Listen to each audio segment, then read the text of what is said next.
اعوذ باللہ من الشیطان الرجیم بسم اللہ الرحمن الرحیم الحمد للہ رب العالمین وصلی اللہ علی محمد وآلہ الطاہرین اما بعد فقد قال اللہ سبحانہ وتعالی فی کتابہ المجید والفرقانہ الحمید اعوذ باللہ من الشیطان الرجیم بسم اللہ الرحمن الرحیم ان تعدوا نعمت اللہ لا تحصوها۔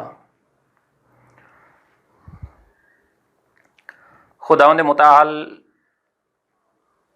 जे तरफ़ां इंसान खे केतिरियूं नेमतूं मिलियल आहिनि ऐं इंसान जी पूरी ज़िंदगी ख़ुदा जे नेमतुनि सां भरियल आहे। ख़ुदावंद मुतआल क़ुरान मजीद जे इन आयत करीमा में इरशाद फ़रमाइनि था त जेकॾहिं तव्हां नेमतुनि खे ॻणणु चाहियो त उन्हनि खे ॻणे नथा सघो। ख़ुदावंद मुतआल जूं नेमतूं ॿिनि क़िस्मनि जूं आहिनि, हिकु मादी नेमतूं ऐं ॿियूं मानवी नेमतूं। मादी नेमतूं या ज़ाहिरी नेमतूं जंहिंमें ख़ुदावंद मुतआल जे तरफ़ां रिज़्क़ ऐं रोज़ी जेको असांखे मिले थो ऐं असां खाऊं पीऊं था, उन खां अलावा ख़ुदि असांजो पंहिंजो वजूद, इंसान जो वजूद, इंसान जा आज़ा, ही अखियूं, ही कन, ही हथ, ही पेर, इहे सभु ख़ुदावंद मुतआल जे तरफ़ां मिलियल नेमतूं आहिनि इंसान खे। नेमतुनि जी ॿी क़िस्म मानवी नेमतूं आहिनि जंहिंमें अंबिया, इमाम, क़ुरान मजीद या ख़ुदि ही माह मुबारक रमज़ान जंहिंजे नेमतुनि सां असां बहिरेमंद आहियूं, इहे सभु मानवी नेमतूं आहिनि।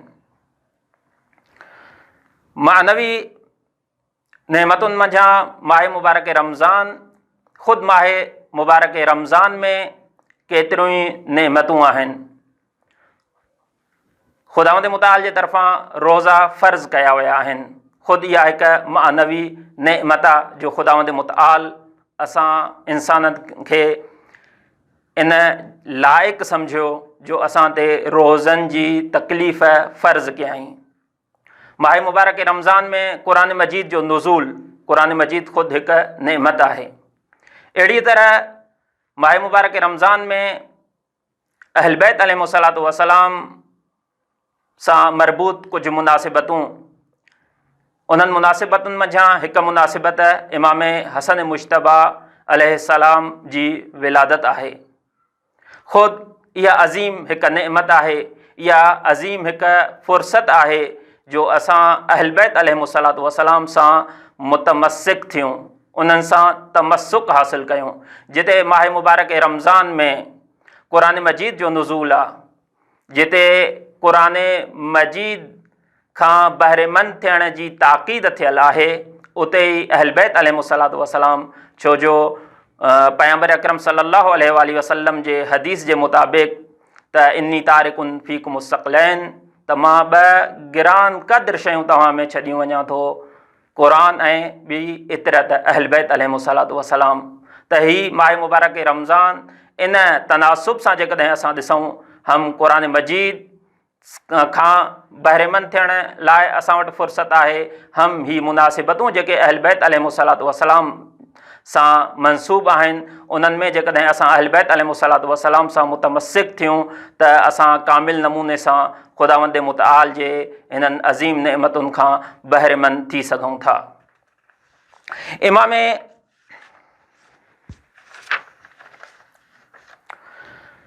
इमाम हसन मुश्तबा अलैहिस्सलाम जी ज़िंदगी जा कई पहलू आहिनि। इमाम हसन मुश्तबा अलैहिस्सलाम जी इनफ़िरादी ज़िंदगी हुजे या इमाम हसन मुश्तबा अलैहिस्सलाम जी इज्तिमाई ज़िंदगी हुजे, सियासी ऐं जिहादी ज़िंदगी हुजे इमाम अलैहिस्सलाम जी, या इमाम अलैहिस्सलातु वस्सलाम जे दौरे हुकूमत में या दौरे इमामत में जेके वाक़िया आहिनि या फ़रामीन इमाम हसन अलैहिस्सलातु वस्सलाम, इन्हनि खे जेकॾहिं असां मुलाहिज़ो करियूं ऐं उन्हनि मां जेकॾहिं असां दर्स पिराइणु चाहियूं त असांखे पंहिंजे ज़िंदगी संवारण लाइ केतिरा ई दर्स मिली सघनि था। इमाम हसन अलैहिस्सलातु वस्सलाम जी फ़ज़ीलत ऐं उन जी अज़मत कंहिंखां पोशीदा न आहे। इमाम हसन मुश्तबा अलैहिस्सलातु वस्सलाम उहा अज़ीम हस्ती आहे जंहिंखे हिकु ई वक़्तु आगोश रिसालत, आगोश इस्मत व तहारत ऐं आगोश विलायत फ़राहम हुया। यानी इमाम हसन अलैहिस्सलातु वस्सलाम ऐं इमाम हुसैन अलैहिस्सलातु वस्सलाम खां अलावा अहिड़ी काई शख़्सियत असांखे काइनात में नज़र न थी अचे जो हिकु ई वक़्तु उन जे परवरिश लाइ आगोश रिसालत रसूल अकरम सल्लल्लाहु अलैहि वसल्लम जी ज़ात गिरामी ऐं आगोश इस्मत व तहारत हज़रत फ़ातिमतु ज़हरा सलामुल्लाह अलैहा ऐं आगोश विलायत यानी अमीर अलमुमिनीन अलैहिस्सलातु वसलाम तरबियत ऐं उन्हनि जे परवरिश लाइ मुहैया हुजे। इहा ख़ुदि हिकु अज़मत असांखे मालूम थिए थी इमाम हसन अलैहिस्सलातु वस्सलाम ऐं अहिड़ीअ तरह इमाम हुसैन अलैहिस्सलातु वस्सलाम जे ज़िंदगीअ मां त उन्हनि जी ज़िंदगी केतिरी न अज़ीम हुई ऐं कहिड़ी अज़ीम फ़ुर्सत में उन्हनि ज़िंदगी गुज़ारी। इमाम हसन अलैहिस्सलातु वस्सलाम जे फ़ज़ीलत ऐं उन्हनि जे शान में रसूल ख़ुदा सल्लल्लाहु अलैहि वसल्लम जे रिवायतुनि खे जेकॾहिं ॾिसिजे त असांखे रसूल ख़ुदा सल्लल्लाहु अलैहि वसल्लम खां टिनि क़िस्मनि जूं रिवायतूं मिलनि थियूं। हिकु उहे रिवायतूं जेके अहल बैत अलैहिमुस्सलातु वस्सलाम जे शान में रसूल ख़ुदा सल्लल्लाहु अलैहि वसल्लम इरशाद फरमायूं ऐं अहल बैत अलैहिमुस्सलाम जे मिसदाक़नि मंझां हिकु मिसदाक़ इमाम हसन मुश्तबा अलैहिस्सलाम आहिनि। जीअं मसलन रसूल ख़ुदा फरमायो त मुंहिंजे अहल बैत जी मिसाल नूह जी ॿेड़ीअ वारी मिसाल आहे, कश्तीअ नूह जी मिसल आहे, जेको उन में सवार थियो उन निजात पाती ऐं जेको जंहिं उन खां मुंहुं मोड़ियो उहो ग़रक़ थियो। या मसलन रसूल ख़ुदा सल्लल्लाहु अलैहि वसल्लम जन इरशाद फरमायो त मुंहिंजा अहल बैत ज़मीन वारनि जे लाइ अमान आहिनि जीअं आसमान वारनि जे लाइ, आसमानी मख़लूक़ात जे लाइ सतारा अमान जा बाइस आहिनि। इहे उहे रिवायतूं आहिनि जेके उमूमी तौर ते अहल बैत अलैहिमुस्सलातु वस्सलाम जे लाइ बयानु थियल आहिनि, जिन जो हिकु मिसदाक़ इमाम हसन मुश्तबा अलैहिस्सलाम आहिनि। अहिड़ी तरीक़े सां उहे आयतूं जेके अहल बैत जे शान में नाज़िल थियल आहिनि, उहे आयतूं बि इमाम हसन मुश्तबा खे शामिल आहिनि। जीअं आयत ततहीर, आयत मुबाहिला या सूरह हल अता। ॿी क़िस्म उहे रिवायतूं रसूल ख़ुदा सल्लल्लाहु अलैहि वसल्लम खां आहिनि जेके इमाम हसन ऐं इमाम हुसैन ॿिन्ही जे लाइ रसूल ख़ुदा सल्लल्लाहु अलैहि वसल्लम इरशाद फरमायूं आहिनि। त मसलन इन्नल हसन वल हुसैन सय्यदा शबाब अहलिल जन्नत, त हसन ऐं हुसैन जन्नत जे जवाननि जा सरदार आहिनि। या इन्नल हसन वल हुसैन रेहानताय मिन दुनिया, त हसन ऐं हुसैन दुनिया में मुंहिंजे लाइ ख़ुशबू वारा गुल आहिनि। टी क़िस्म रिवायतुनि जी उहे रिवायतूं आहिनि जेके मख़सूसन रसूल ख़ुदा सल्लल्लाहु अलैहि वसल्लम इमाम हसन मुश्तबा अलैहिस्सलाम जे लाइ इरशाद फरमायूं आहिनि। बरा इब्न आज़िब खां नक़ल थियल आहे त रअयतु नबी सल्लल्लाहु अलैहि वसल्लम व अला आतिक़िही अलहसन वल हसन अला आतिक़िही यक़ूल अल्लाहुम्मा इन्नी उहिब्बुहु फ़अहिब्बह, खुदाया मां हिन हसन खे दोस्त रखां थो, तव्हां बि हिन खे दोस्त रखो। या ॿी रिवायत में फरमायूं हसन मिन्नी व अना मिन्हु अहब अल्लाहु मन अहब्बह, हसन मूं मंझां आहे ऐं मां हसन मंझां आहियां, खुदाया जेको बि हसन सां मुहबत करे खुदाया तव्हां बि उन सां मुहबत कजो। इमाम हसन अलैहिस्सलातु वस्सलाम जूं कई ख़ुसूसियतूं ऐं ख़साइस आहिनि फ़र्दी ज़िंदगीअ में हम इज्तिमाई ज़िंदगीअ में। फ़र्दी ज़िंदगीअ में इमाम ज़ैनुल आबिदीन अलैहिस्सलातु वस्सलाम खां रिवायत आहे त इन्नल हसन कान अअबदन नास अज़हदहुम व अफ़ज़लहुम, त इमाम हसन पंहिंजे दौर में पंहिंजे ज़माने में आबिद तरीन इंसान हुया, ज़ाहिद तरीन इंसान हुया ऐं पंहिंजे दौर में अफ़ज़ल तरीन इंसान हुया। ऐं इज्तिमाई ज़िंदगी में जेकॾहिं इमाम हसन अलैहिस्सलातु वस्सलाम जे ख़साइस खे ॾिसूं त केतिरियूं ख़साइस ख़ुसूसियतूं असांखे मिलंदियूं इमाम हसन अलैहिस्सलातु वस्सलाम जे ज़िंदगीअ में, जिन मां मुहिम तरीन ख़ुसूसियत जेका इमाम हसन सां मारूफ़ आहे उहो इमाम हसन जो करम आहे। इन करे इमाम हसन करीम अहल बैत अलैहिमुस्सलातु वस्सलाम सां मारूफ़ आहिनि। हूअं त अहल बैत अलैहिमुस्सलातु वस्सलाम जो हर हिकु फ़र्द अहले करम आहे, अहले सखा व अहले जूद आहे। छो जो ज़ियारत जामिया कबीरा में पढ़ंदा आहियूं त आदतुकुमुल इहसान व सजीयतुकुमुल करम, त ए अहल बैत तव्हांजी आदत इहसान करणु आहे ऐं करम करणु ऐं सखा ऐं जूद करणु तव्हांजे फितरत में शामिल आहे।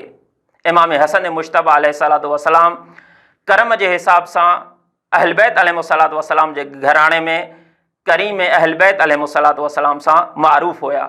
छो जो मशहूर आहे त इमाम हसन अलैहिस्सलातु वस्सलाम कॾहिं बि कंहिं बि साइल खे पंहिंजे दर तां ख़ाली वापसि न मोटाईंदा हुया। एसि ताईं जो बाज़ अफ़राद एतिराज़ कंदा हुया ऐं इमाम हसन खां पुछंदा हुया त ए मौला हसन तव्हां कंहिं साइल खे छो न मोटाईंदा आहियो, त इमाम हसन अलैहिस्सलातु वस्सलाम जवाबु ॾींदा हुया त मां ख़ुदि हिकु साइल आहियां ऐं पंहिंजे ख़ुदा पंहिंजे रब जे दर ते हिकु साइल आहियां ऐं इहा रग़बत रखंदो आहियां त ख़ुदा जो लुत्फ़ ख़ुदा जी इनायत मुंहिंजे शामिल हाल थिए। जॾहिं मां ख़ुदि पाण हिकु साइल आहियां त ॿिए साइल खे मां कीअं वापसि मोटायां। लिज़ा इमाम हसन अलैहिस्सलातु वस्सलाम जे करम जूं केतिरियूं मिसालूं आहिनि, जिन मंझां हिकु इहा बि आहे त इमाम हसन अलैहिस्सलातु वस्सलाम पंहिंजी ज़िंदगीअ में 2 मरतबा पंहिंजो पूरो माल ऐं मता ख़ुदा जे राह में ॾेई छॾियो। जेको कुझु इमाम हसन अलैहिस्सलातु वस्सलाम वटि हुयो उहो जम करे ऐं मुहताजनि खे, ग़रीबनि खे, फ़क़ीरनि खे इनायत करे छॾियऊं ऐं ज़िंदगीअ में 3 मरतबा पंहिंजे माल ऐं मता जो अधु हिसो यानी 2 हिसा करे हिकिड़ो हिसो ग़रीबनि खे ॾिनऊं ऐं अधु हिसो पंहिंजे लाइ रखियऊं। सो अहिड़ियूं मिसालूं करम जूं असांखे घटि मिलनि थियूं ऐं बल्कि शायदि हिन काइनात में असांखे मिलनि जो कोई शख़्स इमाम हसन अलैहिस्सलातु वस्सलाम सां हम रुतबा हुजे करम में। अहिड़े तरीक़े सां जीअं इशारो कयोसीं त इमाम हसन अलैहिस्सलातु वस्सलाम जी फ़र्दी ऐं इज्तिमाई ज़िंदगीअ खां अलावा जिहादी ऐं सियासी ज़िंदगी बि आहे। ख़ुदावंद मुतआल खां दुआ आहे त असांखे पंहिंजे ज़िंदगीअ में इमाम हसन अलैहिस्सलातु वस्सलाम जे सीरत ते हलण जी तौफ़ीक़ इनायत फ़रमाए ऐं इंशाअल्लाह आईंदा निशस्त में असां इमाम हसन मुश्तबा अलैहिस्सलाम जे सियासी ऐं जिहादी ज़िंदगीअ ते गुफ़्तगू कंदासीं। वस्सलामु अलैकुम वरहमतुल्लाहि वबरकातुहू।